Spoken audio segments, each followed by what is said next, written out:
que as pessoas tendem a trabalhar marketing político, a usar a expressão marketing político, como se ela fosse um sinônimo de marketing. Ou seja, apenas uma aplicação do marketing que se faz na publicidade comercial, na política. E não é verdade. O marketing político não é apenas um marketing, exatamente como ele é feito no comercial, traduzido na eleição.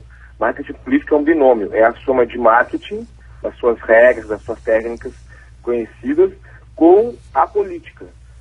Não dá para imaginar que uma campanha eleitoral feita para governador, para senador, para presidente, seja apenas a aplicação de técnicas publicitárias, apenas marketing. Inclusive porque a política é mais importante que o marketing. Então o que eu quis dizer é que se a gente só aplicar a técnica do marketing na campanha eleitoral, a campanha fica vazia, ela perde uma densidade importante, que é a densidade da política e que é necessária para que o eleitor possa ter consciência e noção e conhecimento daquilo que baliza as decisões do candidato. Fábio, no comum a gente pensa o seguinte, que vocês criam um personagem, que vocês embalam um personagem e tratam o político que quer ser prefeito, deputado estadual, deputado federal, vereador, presidente da República, governador de estado, como um produto. Não é isso e a gente tem que perceber essa diferença? Olha, Felipe, não deveria ser isso. Muitas candidaturas são apenas isso mesmo. São apenas candidatos que foram embalados pelo marketing e que são vazios, não tem consistência nem conteúdo. Geralmente, quando acontece isso, são candidaturas que perdem a eleição, que não conseguem construir uma imagem e um conteúdo adequado para a disputa eleitoral. É claro que numa eleição o marketing político tem muita importância, mas ele ainda é menor do que o contexto. O contexto político é muito importante e o candidato é muito importante. O que eu quero dizer, quando eu falei do binômio, é que não adianta só o marketing numa eleição e não adianta só a política. A Marina, por exemplo, no primeiro turno, ela foi a campanha talvez mais politizada das três. Ela tinha um viés político, ela tinha uma identidade clara do ponto de vista da sua visão de mundo, mas ela não soube embalar essa visão de mundo. Ela ficou refém apenas da política. Ela se negou a fazer movimentos que, do ponto de vista da comunicação, são necessários, porque o marketing é a tradução daquilo que é a plataforma política, a visão de mundo, para o eleitorado. O eleitorado não entende, muitas vezes, a linguagem da política pura e simples. Ele precisa de alguém que a traduza. Então, o que eu quis dizer é que marketing político não é só marketing, porque fica vazio, inconsistente e fraco, e ao mesmo tempo também não é só política, porque a política precisa de uma tradução de comunicação para os eleitores. Essa soma é que faz uma candidatura mais forte. Não quer dizer que ela seja vitoriosa. Eu não acredito que o marketing eleja alguém. Eu acho que o marketing ajuda a perder quando ele é mal feito, mas ele só contribui num contexto onde a política tem muita importância. A história do marketing político no Brasil, por exemplo, é uma eleição presidencial, claro, é a primeira eleição lá atrás, mas é a utilização de Collor das técnicas publicitárias, dá assim para dizer, né? Ele chamou a atenção, ele embalou melhor o produto dele, ou não? Não, eu acho que o marketing político ele sempre existiu na história. Quando os reis lá atrás, no passado, imprimiam a sua face nas moedas, eles estavam fazendo um marketing político, que numa linguagem mais simples, seria dar uma cara para o seu governo. Então, ela sempre existiu. O que aconteceu ali na época do Collor é que se somou uma campanha muito profissional com um momento em que houve uma explosão da comunicação, da importância da televisão e até um foco de audiência muito grande. Era a primeira eleição pós-ditadura, pós-anistia, pós-reabertura política. Então, o olhar de todo mundo, a atenção... Chamou a atenção, estava muito, muito grande. Claro. Então, por isso é que tem essa visão, assim, mas ele sempre existiu. Tá certo. E aí pode pegar lá a vassourinha do Jânio, essas coisas que conectavam o candidato e davam um símbolo para aquilo, né? Para aquela ideia, né?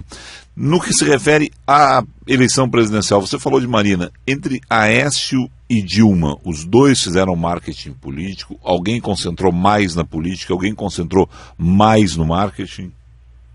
Eu acho que, na minha visão, no primeiro turno a Dilma fez marketing político o tempo inteiro. Ela fez uma campanha política. Na verdade, o PT sempre tem um viés mais político do que os outros partidos na campanha, mas ao mesmo tempo depois de 3 eleições que o Lula perdia e não achava um jeito de contar a sua visão, quando encontrou o Duda Mendonça em 2002 e contou essa visão de um jeito correto, o PT descobriu a importância de fazer um marketing também para contar sua visão política. Então, acho que a Dilma conseguiu fazer no primeiro turno muito bem isso. Ela tem um programa de muito boa forma, de muita identidade, mas também teve política. O Aécio, na minha opinião, ele começou a campanha com uma visão política. Quando aconteceu o acidente de avião do Eduardo Campos, o Aécio ficou meio perdido, meio que a eleição se destabilizou no ponto de vista da política do Aécio, e ele ficou com programas que eram marketeados, mas não tinham muito conteúdo, não tinham muita visão política, tinha muito mais uma forma, eles eram bem feitos, mas eles eram assépticos.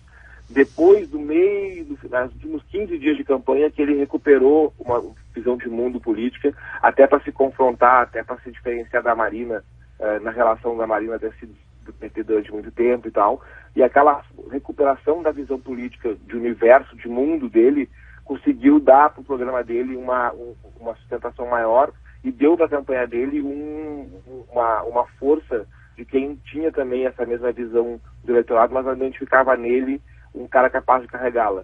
Então, acho que o Aécio teve, no começo, perdeu, depois virou só marketing e depois, no final do primeiro turno, voltou a ter o binômio muito forte. E agora, no segundo turno, me parece que as duas candidaturas têm isso. A Dilma até um pouco mais com mais dificuldade, porque ela precisa também agora se reciclar e está tentando achar um outro tom. O Aécio saiu do primeiro turno com um tom e mantém esse tom muito forte nos programas.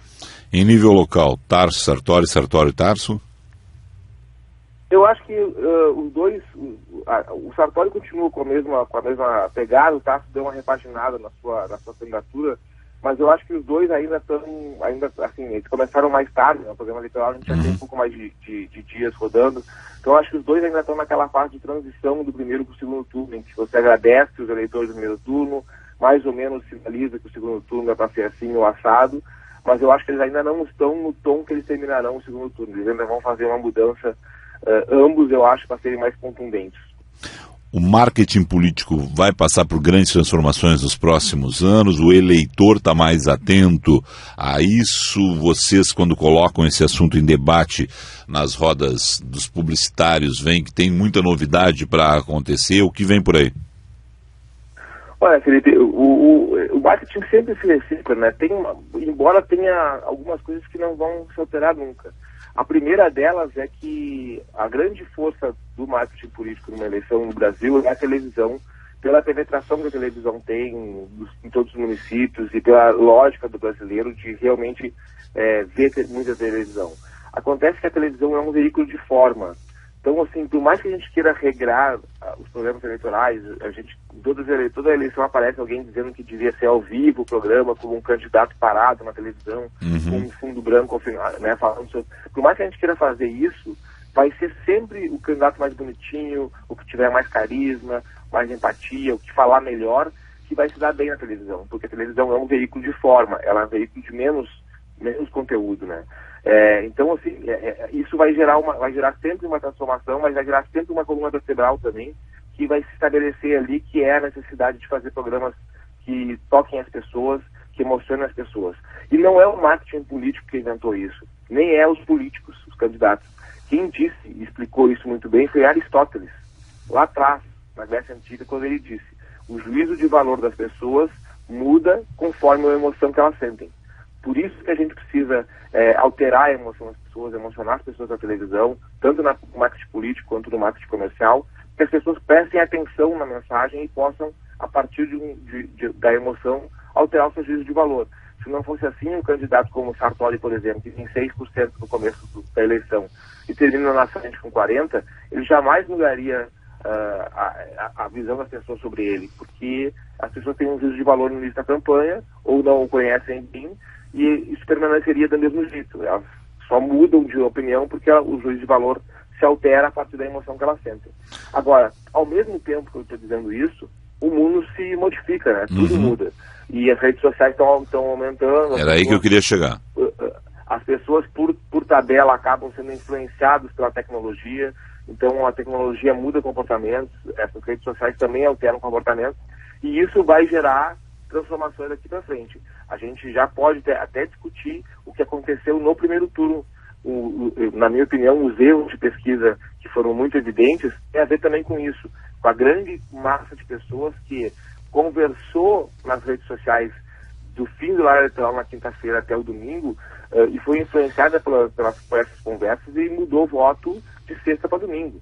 Né? Ou foi assim, a conversa não acaba mais. Antigamente, a conversa praticamente acabava no horário eleitoral, no último debate eleitoral. Sim. A pessoa via o debate, decidia e passava incólume no fim de semana. Agora não, a conversa acaba, muitas vezes, minutos antes da urna. O cara está com o celular, fica falando nas redes sociais, interagindo com as pessoas e acaba mudando seu voto minutos antes de realmente votar. Então essa transformação vai acontecer e vai influenciar o comportamento das pessoas. Cada vez mais.